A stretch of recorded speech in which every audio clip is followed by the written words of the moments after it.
अब हम इस यात्रा के अंतिम पड़ाव पर हैं।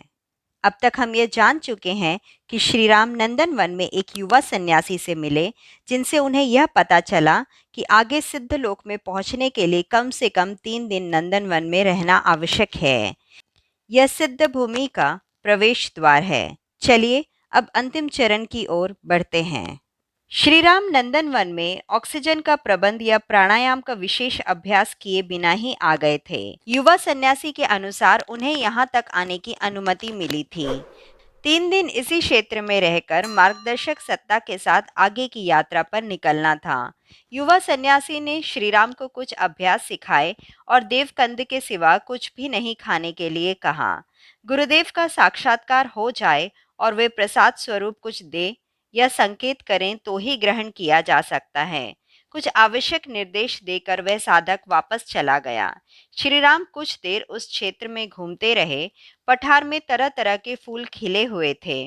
घूमते घामते एक झील के किनारे पहुंचे। उसमें कमल खिले हुए थे। कमल के फूलों से विचित्र सुगंध आ रही थी। कमल तो पहले भी कई जगह देखे थे, लेकिन ऐसी गंध पहली बार अनुभव की थी। नासापुट में उस गंध के जाते ही तंद्रा सी आने लगी। तंद्रा में आनंद था। मन मस्तिष्क में अनोखी मस्ती छाने लगी। श्रीराम को शंका हुई कि कुछ अनहोनी ना घट जाए।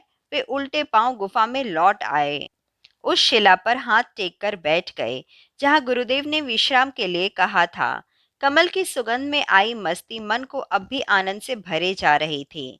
हाथ टिकाकर पांव नीचे लटकाकर बैठे रहना मुश्किल हो गया। वे शिला पर पालथी मारकर बैठ गए। दोनों हाथ गोद में रख लिए। आंखें बंद हो गई। परिवेश का बोध जागृत था, लेकिन यह भी नहीं कह सकते कि पूरी तरह सचेत हों। पता नहीं चला कि इस अवस्था में कितनी देर बैठे रहे। जितनी भी देर बैठे, आनंद की अनुभूति होती रही। यह आनंद पहले कभी अनुभव नहीं किया था। झील में जो कमल देखे थे, उन्हीं की छवि मानस पटल पर उभर रही है। उन फूलों में एक कमल सामान्य पुष्पों से बड़ा था। उसके इर्द गिर्द आभा मंडल व्याप्त दिखाई दे रहा था। गौर से देखने पर आभा मंडल में एक आकृति भी दिखाई देती प्रतीत हो रही थी। आकृति आदि शक्ति गायत्री के स्वरूप की तरह थी। वह आकृति आदि शक्ति की ही थी। छवि निहारते हुए समय का बोध लुप्त हो गया था। कब तक निहारते रहे कुछ पता ही नहीं चला। संप्रज्ञात समाधि की यह अवस्था बनी ही रहती। एक पुकार इस अवस्था के बाहर लाई। वह पुकार गुरुदेव की थी और जागने के लिए कहा जा रहा था। उन्होंने सिर्फ श्रीराम कहकर पुकारा था। सुनते ही श्रीराम इस तरह खड़े हो गए जैसे किसी ने गहरी नींद में झंझोड़ दिया हो। सामने गुरुदेव को खड़ा देख अनायास ही प्रणाम के लिए हाथ उठ गए। उन्होंने कहा, यहाँ से आगे बढ़ने का समय आ गया है। जिस गंध ने तुम्हें समाधि तक पहुंचने के लिए प्रेरित किया, वह ब्रह्म कमल से आई थी। सुनते ही श्रीराम के मन में विचार आया कि इस तरह के कमल काश सभी तीर्थों में खिल सके। लोग सहज ही ध्यान धारणा का आनंद लेने लगेंगे। उनके मन में यह विचार आया ही था कि गुरुदेव ने कहा, कमल हर कहीं खिलाए जा सकते हैं। यह दुर्लभ प्रकार के हैं, लेकिन प्रयत्न करें तो और झील और सरोवरों में भी उगाए जा सकते हैं। उनकी गंध हर किसी को ध्यान की गहरी अवस्था में नहीं ले जाएगी। वे गंध सहायक हो सकती है, लेकिन यात्रा तो स्वयं ही संपन्न करनी पड़ेगी। ब्रह्म कमल का सूक्ष्म प्रभाव ग्रहण करने योग्य स्थिति साधना आराधना से ही आती है। इतना कहकर गुरुदेव ने अपने पीछे चलने का संकेत किया। यह संबोधन वैखरी वाणी से अद्भुत हुआ था या परावाणी से कुछ स्पष्ट नहीं हो रहा था। ज्यादा संभव नहीं लग रहा था कि उद्बोधन सीधे अंतश्चेतना से संप्रेषित हो गया हो। उसके लिए स्वर और कंठ की आवश्यकता नहीं पड़ी हो। गुरुदेव का संकेत देखकर श्रीराम जैसी अवस्था में थे, उसी के पीछे पीछे चल दिए। अवलखेड़ा से साथ लाए वस्त्र और थैलों की सुध भी नहीं थी। गुरुदेव तेजी से कदम बढ़ाते जा रहे थे, जिसे सहज भाव से वे जमीन पर चल रहे हों।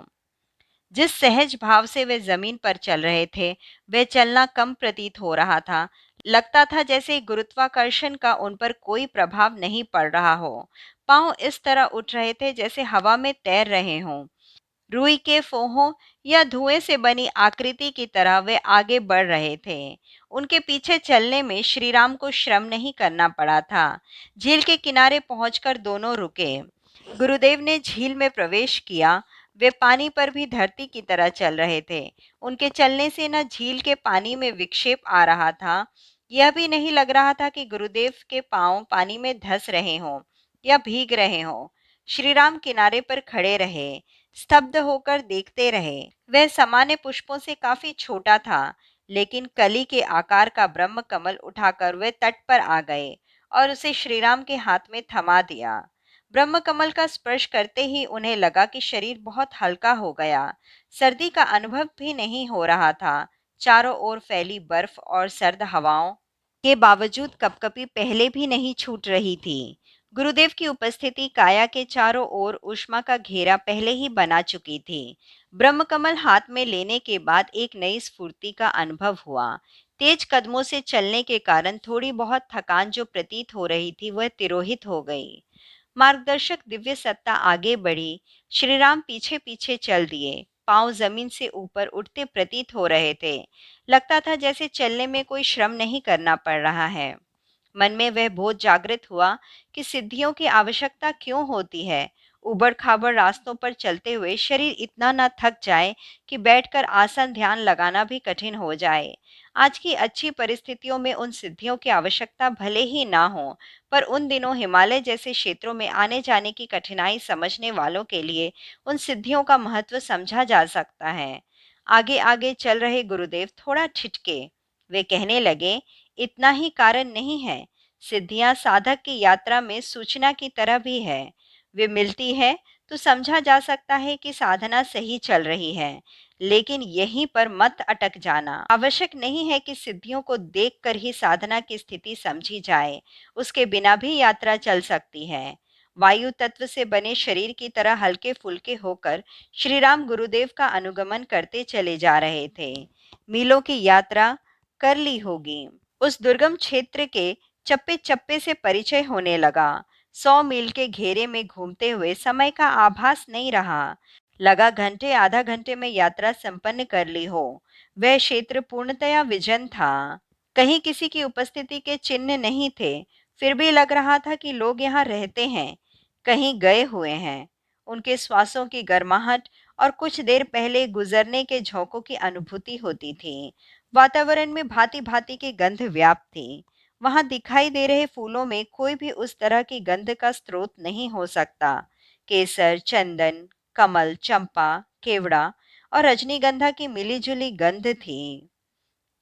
इनमें एक भी स्रोत उस क्षेत्र में नहीं थे जहां सुगंध फैली हुई थी। श्रीराम ने कुछ स्थानों पर फूलों को छूकर और सूंघकर भी देखा।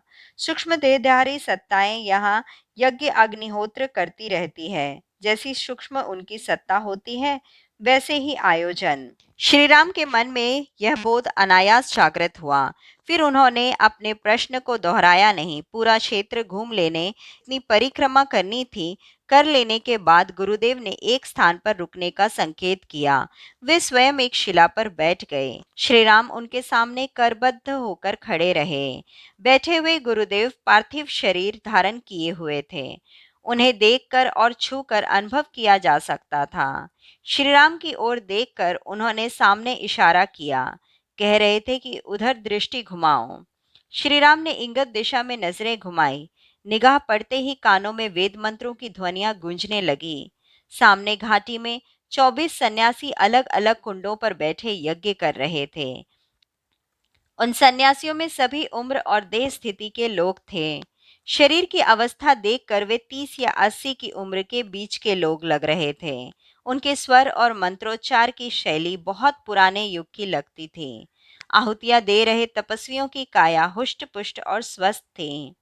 दूर से देखने पर भी नहीं लगता था कि उन्होंने कोई लंबे समय का उपवास किया हो अथवा शरीर को किसी तरह का कष्ट दिया हो। अग्निहोत्र देखकर श्रीराम अपनी सुध-बुध भूल गए। शिला पर बैठे गुरुदेव से कहा, ये ऋषि सत्ताएं हैं। विश्व में सद्धर्म का पोषण करने के लिए तप अनुष्ठान में निरत रहते हैं। इन्हें अपने मोक्ष और पुण्य के लिए साधना की आवश्यकता नहीं है। उस स्थिति को वह प्राप्त कर चुके हैं। करुणावश ही यहाँ जप और तप कर रहे हैं। आगे संसार का संतुलन साधने के लिए तप और यज्ञ अनुष्ठानों की आवश्यकता होगी। यह दायित्व तुम्हें पूरा करना होगा। श्री राम ने गुरुदेव की बात सुनकर सिर झुका लिया। यह उनकी आज्ञा शिरोधार्य करने का संकेत था। गुरुदेव फिर कहने लगे, सूक्ष्म वातावरण का शोधन करने के लिए कर्मकांड ही पर्याप्त नहीं है, उनमें प्राण भी होना चाहिए। यज्ञ अनुष्ठानों, धार्मिक आयोजनों में ऊर्जा उत्पन्न करने की सामर्थ्य तपःपूत आत्माओं में ही होती है। वह महान तप तुम आरंभ कर ही चुके हो। सूक्ष्म जगत के परिष्कार और सोई हुई आत्माओं में चेतना भरने के लिए भी तुम्हें विशेष प्रयास करने होंगे। यथा समय उनका विधि विधान बताते रहेंगे। गुरुदेव ने इन शब्दों के साथ अपनी बात समाप्त की। वे जिस तरह चुप हो गए, उससे लगा कि वैखरी वाणी में इतना कहना ही पर्याप्त है। अब जो कहा यह संदेश देना है, वह अंतश्चेतना में अपने आप उद्भूत होगा। मार्गदर्शक सत्ता अब चलने की तैयारी में थी। श्री राम ने अनुभव किया कि यज्ञ कर रही सिद्ध आत्माएं अपना स्थान छोड़कर निकट आ गई है। पहले वे संख्या में 24 दिखाई दे रही, अब उनकी संख्या बढ़ गई है, जैसे वे विभिन्न दिशाओं में चलकर आई हो। यह कहना ज्यादा सही होगा कि वे प्रकट हुई थी।